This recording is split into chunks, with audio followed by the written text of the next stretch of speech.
Shalom, saludos y bienvenidos a la tertulia de análisis político en Radio Sefarat. Un fin de semana más nos reunimos aquí en esta mesa y hoy tenemos el gusto de dar la bienvenida a Diego San Juan Benito. Bienvenido, Diego. Gracias, Alex. Shalom. Diego es asesor del consejero de Cultura de la Comunidad Autónoma de Madrid y es miembro también del Comité Nacional de Nuevas Generaciones del Partido Popular. También está con nosotros Gilad Shur. Shalom, Gilad. Shalom, Eretov.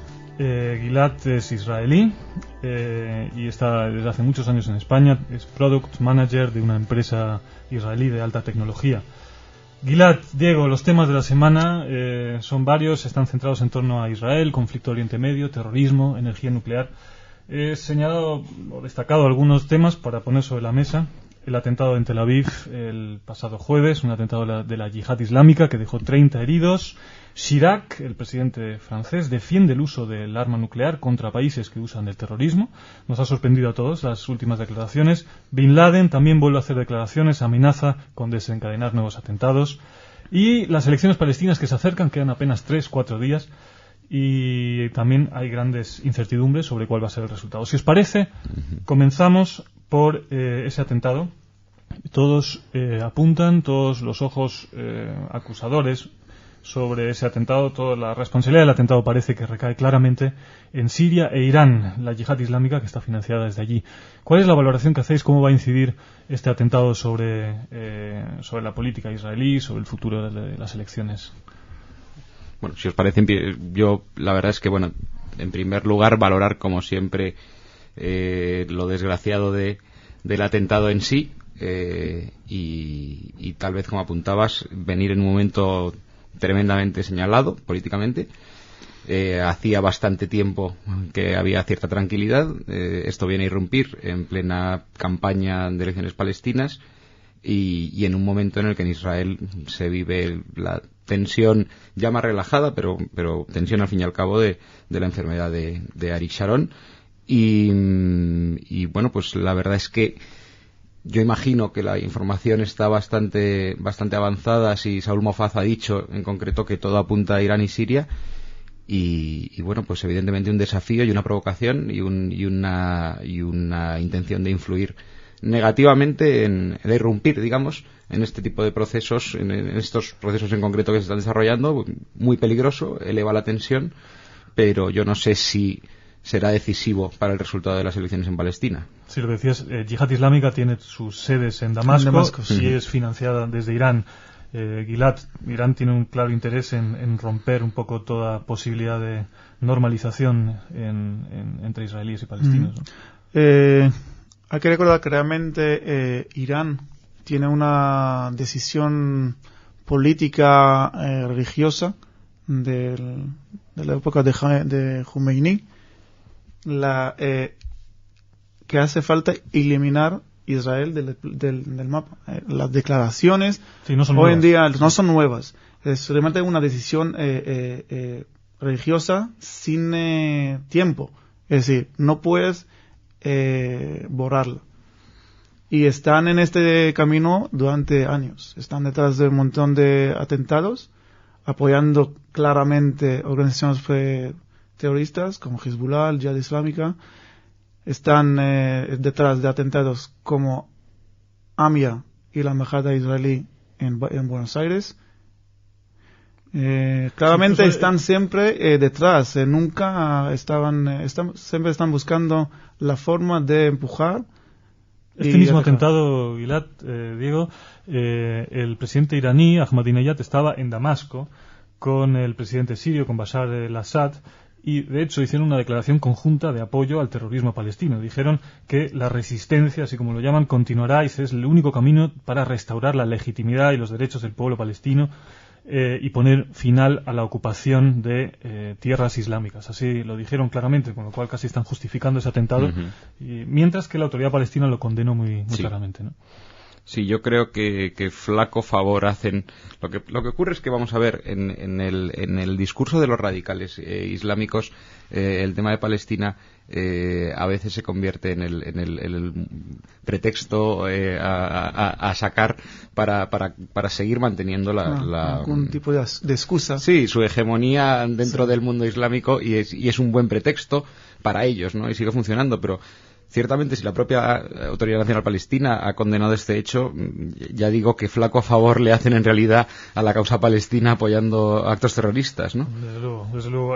Justamente Irán y Siria, que están un poco ante la presión internacional, ambos países son posiblemente, ¿no? Se decía que Siria es uno de los pocos países a los que puede ir el presidente iraní, y Irán por el tema del rearme nuclear y este juego que está siguiendo con la Unión Europea y con la Organización de la Energía Atómica. Quería preguntaros sobre las declaraciones de Chirac, que también están en este contexto. Hace una advertencia contra las tentaciones atómicas de Teherán y defiende claramente el uso del arma nuclear. ¿Qué os ha parecido? ¿Os han sorprendido estas declaraciones? A mí, desde luego, me ha sorprendido. Me parecen de una dureza pues desusada, ¿no? No es normal escuchar al presidente de Francia, vamos, no era normal.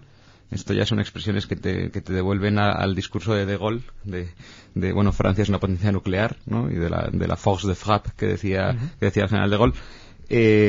Sinceramente me ha sorprendido, porque además no creo que vaya mucho con el discurso que la Unión Europea y que Estados Unidos hasta cierto punto habían consensuado en torno a qué presión ejercer sobre Irán para que no ponga en marcha de nuevo el programa nuclear.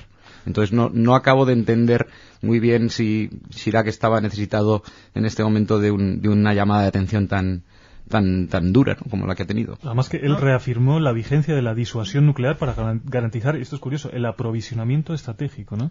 Sí, yo creo que además esto es nuevo. Parece, y además los últimos meses parece que Francia está un poco irritada. Es decir, está sacando cosas que antes no solía sacar. Yo creo que es una acumulación de eventos y de datos que Francia quería declarar, aparte del trabajo político y diplomático, en mi jardín nada, en mi casa que no te toque. Una cosa como eso. Creo que puede ser que va a terminar solo como una anécdota al final, pero es así. Es como están muy irritados y muy bien. Si alguien me toca, no olvido. Ahora, lo curioso es que esto lo dice Chirac. Dijo, frente a las inquietudes del presente y las incertidumbres del futuro, la disuasión nuclear sigue siendo la garantía fundamental de nuestra seguridad. Ahora, esto lo dice Israel y se forma un escándalo impresionante, vuelve, ¿no? Pero si lo dice Francia, a la Guerra no pasa Fría. nada. Esto vuelve a la Guerra Fría. Es un argumento de la Guerra Fría. Completamente. Es decir, necesito el poder para mantener la paz. O necesito el armamento para mantener el equilibrio. Esto fue el argumento fundamental de la Guerra Fría. Es decir, más o menos parece que viene de esta época ahora. Pero creo que es mucho más la acumulación de los actos y los eventos de los últimos meses en Francia. Y además que Irán nunca ha dicho que va a terminar algún sitio. Simplemente... Ahora, precisamente no dicen a dónde va, ¿no? Pero nunca. No, está claro que es una reivindicación del papel de Francia en el plano internacional. Es un decir, estamos aquí y somos una potencia nuclear. Pero tal vez lo más incomprensible para mí, desde luego, aunque hemos visto, quiero decir, es simplemente haber recurrido a este tema, que es un tema que hasta cierto punto era tabú de un tiempo a esta parte. Lo que ocurre es que precisamente estamos leyendo, pues la última semana sobre todo, una serie de reivindicaciones en cadena del derecho a Irán a tener un programa nuclear, diciendo que los demás lo tienen. Entonces, a lo mejor se podría leer también que Chirac, al reivindicar que el armamento nuclear es legítimo como elemento de disuasión, está diciendo que Irán puede tener programa nuclear. Que podría ser ese, siendo mal pensado, bueno, podría ser esa la interpretación. Es otra lectura. En la política todo posible. Pero desde la frase esta que acabo de leer también justificaría el arma en Israel como arma disuasoria. No, por supuesto. Pero él matizó, y es una cosa muy interesante, que él matizó que en algún momento ellos modificaron parte del armamento para ser muy estratégico y que no haga mucho daño. Entre comillas, si tendrá que hacerlo. Lo dice así, como un uso moderado. Eso, sí. No sé cómo. Entonces, dices esto, bueno, me parece ya un poquito fuerte. Él hablaba de utilizarlo en casos con países que usan el terrorismo, ¿no? En esos casos, precisamente de terrorismo y terrorismo internacional, vuelve a la escena, vuelve a aparecer en las pantallas Bin Laden, que a través de un vídeo difundido por la cadena árabe Al Jazeera, y también de nuevo amenaza con nuevos atentados, amenaza directamente a Estados Unidos, pero ¿a quién se está dirigiendo Bin Laden con este mensaje? Pues yo la verdad es que además ha sido una de las cosas que más me han sorprendido y lo veo muy claro. La amenaza de Bin Laden, o digamos el nuevo manifiesto de Bin Laden, está dirigido a la opinión pública norteamericana, por encima del poder, digamos. Él tiene un destinatario que además me ha sorprendido porque hasta el momento nunca habíamos visto a Bin Laden extender tanto su mensaje, sino que se dirigía a los gobiernos, se dirigía a las oligarquías, o como quieran llamar. Pero en este caso habla de pueblo americano, dice que el pueblo americano mayoritariamente rechaza la presencia en Irak y casi parece que filosóficamente está unido a cosas como el 11M o como los atentados de Londres, que es el verdadero instrumento terrorista de las sociedades occidentales son las amenazadas porque queremos manipular a las opiniones públicas. La opinión pública va a ser la clave. Yo incluso me ha dado la sensación de influencia occidental en ese discurso de Bin Laden. Va a cosas que generalmente el discurso radical islámico no se mete. También el tema de la tregua en condiciones justas, ¿no? Eso suena muy también en boca de Bin Laden eso suena es una broma macabra, ¿no? Pero sí, es un lenguaje muy de tipo occidental, no es el lenguaje islamista, ¿no, Aguilar? No, pero el Islam existe la tregua porque no existe el término de se acaba el conflicto o algo. Siempre dice, paramos, pensamos y dentro de 40 años seguimos, es decir, no hay problema. Y además te digo que el discurso parece mucho a Nasrallah de Hezbollah. Porque Nasrallah de Hezbollah. Sí, porque muchas veces cuando él dirigió al público, siempre dirigió también a la opinión pública israelí. Intentando clavar, poner algo, meter, pasar información que la gente piensa que hay algo detrás. Es decir, es muy parecido en ese sentido. Porque es, otra vez, parece como un arma de propaganda, pero funciona. La gente empieza a pensar, mover en la silla. Sí, ahora, ¿qué es lo que está pidiendo Bin Laden? Tampoco eso nunca sabemos bien. ¿Cuáles son las reivindicaciones de estos grupos que se dice que son grupos terroristas nihilistas? Un día te hablan de Palestina, otro día ahora parece que el tema es Irak fundamentalmente y Afganistán, pero hay que pensar que el terrorismo de Al-Qaeda existe previamente a las Al-Qaeda en sí ya no es una organización. Hablamos de un concepto, es más convertido a una idea, es decir, y representa un choque frontal entre culturas. Sí, pero ¿a quién representa? ¿Realmente Bin Laden representa a alguien? Esa es la pregunta. ¿Representa a un grupo posiblemente... No, pero él genera. Hoy en día tiene el poder de generar y dar fuerza a muchos grupos en muchos países. Es decir, él no necesita estar en un país.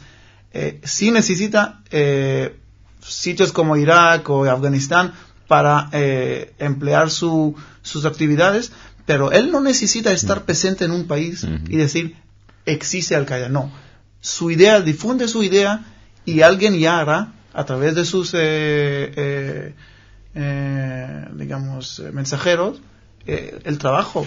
Y hace falta solo hablar, no hace falta ya hacer muchas cosas. Sí, la verdad es que yo creo que esa es una de las claves del éxito, entre comillas, o del trágico éxito que tiene Osama Bin Laden, es el poder simbólico de Bin Laden, ¿no? Él ha asumido el papel del enemigo, del nuevo enemigo. El nuevo enemigo no es una nación, no es un imperio, la tensión no es de bloques, y casi está amalgamando una serie de reivindicaciones de grupos de ideas unidos en torno, por supuesto, al mayor radicalismo en el islamismo militante, pero él en realidad está haciendo de portavoz, yo creo que de varias corrientes y de varias historias. Lo que posiblemente hay que tener claro es que aunque se retiren las tropas de Irak y de Afganistán, eso no es el fin de Bin Laden. De hecho, eso es lo que no jamás quisiera a Bin Laden, porque eso es lo que más le está dando apoyos, entre otras cosas, ¿no? Incluso apoyos, podríamos decir,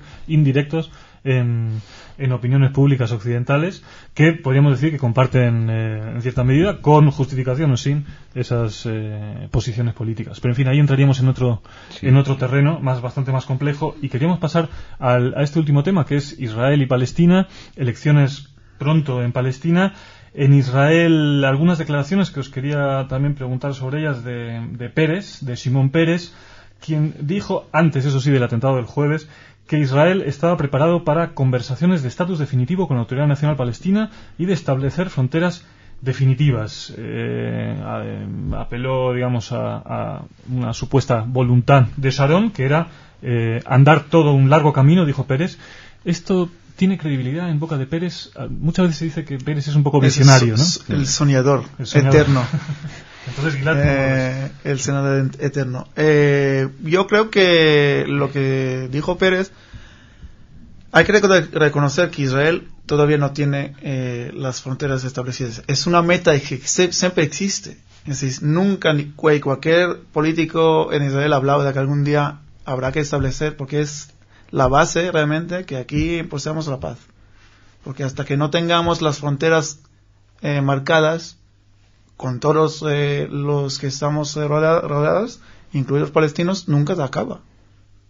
Porque siempre habrá reivindicaciones. Claro, por eso la necesidad de poner punto final. Porque es una meta, es decir, por ejemplo, hay elecciones. Vamos a poner una meta o algún objetivo que podemos establecer, decir a los votantes que vamos a llegar a un acuerdo, vamos a poner fin a esto, vamos a poner una línea entre los dos. Es una cosa que al final trae los votantes. Claro, la pregunta también es cuáles son las reivindicaciones de Hamás. Si llega ahora a formar gobierno, que se teme, aunque bueno, parece que están... se habla más de un empate, distancia, ¿no? de un cierto empate en alguno de los cálculos que se están haciendo. Lo que ocurre es que, bueno, no volvemos sobre la discusión sobre si Hamás participando en las elecciones es una opción legítima o no, porque además podríamos caer en los mayores absurdos, como le ha tenido que pasar a nuestro ministro de Asuntos Exteriores el otro día, cuando dijo una cosa al día siguiente una contradictoria. Pero bueno, de hecho Israel ha habido contradicciones constantes, ¿no? Sí, porque lo mismo, incluso se ha dicho que Israel ha sido el mejor jefe de campaña de Hamás, con esa duda que tenían al principio, Hamás sí, Hamás no en las elecciones, restricciones en Jerusalén, etcétera. Lógicamente es un poco chutzpah, ¿no? Cara dura que Hamás, un grupo terrorista, haga campaña en Jerusalén, que está bajo, digamos, territorio pero igual Israel. El Fatah igual es una organización terrorista, es decir... Bueno, pero no son lo mismo. Sí, que de hecho, yo entiendo la incongruencia del ministro del otro día, porque, bueno, Hamás figura como organización terrorista para la Unión Europea y para las Naciones Unidas, y nadie tiene duda de lo que es. Y el problema, en realidad, es que Hamás, desde mi punto de vista, tiene dos discursos completamente distintos. Y en uno están hablando de participación en el proceso, de presentar a sus candidatos. Efectivamente, Marwan Barghouti parece ser que el otro día dijo que no se aplazarían las elecciones, porque esa fue la propuesta que Dalán le fue a hacer. Parece ser en esa visita secreta que se ha conocido, que no se iban a aplazar las elecciones, con lo cual Hamás está interesado en el proceso. Pero por otra parte tenemos el discurso tradicional de Hamás, que sigue habiendo portavoces que salen a recordarnos que para ellos la participación en las elecciones es traición, está prohibida por la religión. Ha habido esos dos discursos. Entonces es muy peligroso jugar con un actor como Hamás, que no sabes bien a qué carta están jugando, y además que no olvidemos que no es un partido político al uso, es un partido que tiene una organización armada cometiendo atentados terroristas. Abu Tir, el número 2 de la lista de Hamás, que presenta su lista con el nombre Cambio y Reforma, que es casi un eufemismo, ¿no?, siendo lo que son, dice que está dispuesta a negociar con Israel, que en los 10 años que lo ha hecho la autoridad palestina no han llegado a nada y que ellos lo harán mejor. Eso parece ser el lenguaje el discurso de la moderación. Sí. Pero interesante también que Moshe Katsav hizo unas declaraciones en que sugería que Israel podría llegar a negociar con Hamás en el futuro. Eso sí, si renuncia a la lucha armada, si renuncia al terrorismo. Esto casi me suena a mí a política nacional, ¿no? Esto no suena aquí de España. Se puede comparar esos dos temas. Bueno, yo lo que creo, más bien, vamos a ver, de entrada, además lo puedo decir sin ningún tapujo, yo creo que al final se ha convenido que Hamás participara en el proceso y esa es la solución a la que se ha llegado, pero sinceramente si a mí me lo hubieran planteado viendo que Hamás no renuncia, en ningún caso no está renunciando a la violencia y que en su programa a lo mejor puede eliminar temporalmente o soslayar algunos aspectos, pero siguen siendo una organización terrorista y si a mí moralmente me parece que no debieran haber participado. Además está el peligro de que ganen, efectivamente, con lo cual eso es un peligro bastante grave. Pero por otra parte, yo creo que lo que Katzab ha dicho, bueno, ha sido movimientos que tienen que ver con una nueva voluntad o con una buena voluntad de Israel y que está un poco reflejada en el proceso cruzado, que es el de la elección israelí, y en lo que es el proyecto de Kadima, que a mí me parece que puede revolucionar la política de partidos en Israel. Estoy bastante esperanzado de lo que eso puede significar a la hora de la reconfiguración del sistema de partidos en Israel. Pero en todo caso, creo que el abandono de las armas, creo que el abandono de la violencia son pasos que no se deben dejar de dar y que sin eso no se está introduciendo de verdad en el proceso democrático.